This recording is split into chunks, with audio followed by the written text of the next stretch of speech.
And that would have been it.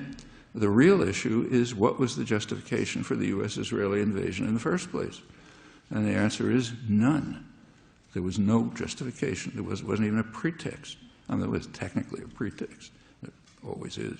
The pretext was that Israel was being bombarded with Hamas rockets.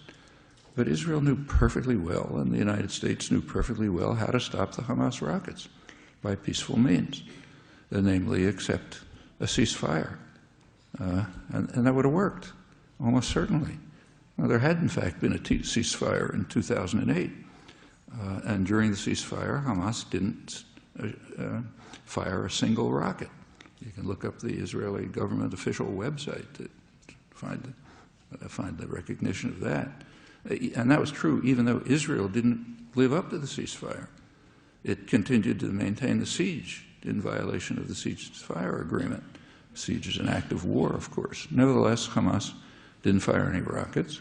On November 4th, under the cover of the U.S. elections, Israel invaded Gaza, killed half a dozen Hamas militants, and then rocket fire started. And there was an exchange in which everybody killed was Palestinian, as usual. The Hamas called for a reinstatement of the ceasefire. The Israeli this went right up to practically the day of the invasion. The Israeli cabinet considered it, we know from internal Israeli sources, and decided not to do it. They wanted to attack. Of course, the U.S. is up to its neck in this. So the U.S. and Israel knew perfectly well that there were peaceful means to stop the rocket fire, which was the alleged pretext, but preferred not to use them, just as in other cases that I mentioned. There are peaceful means. You don't want to use them. In that case, you have no justification for the use of force. I mean, both in just normal common sense and also in its straight international law.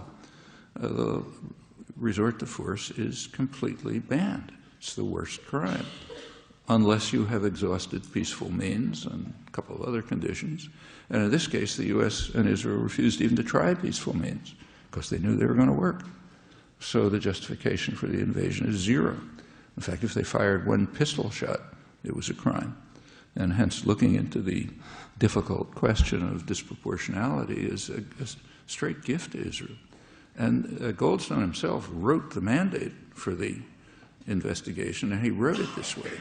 He wrote it so as to exclude the crucial issue. Was there any justification for the use of force in the first place? And he's explained why.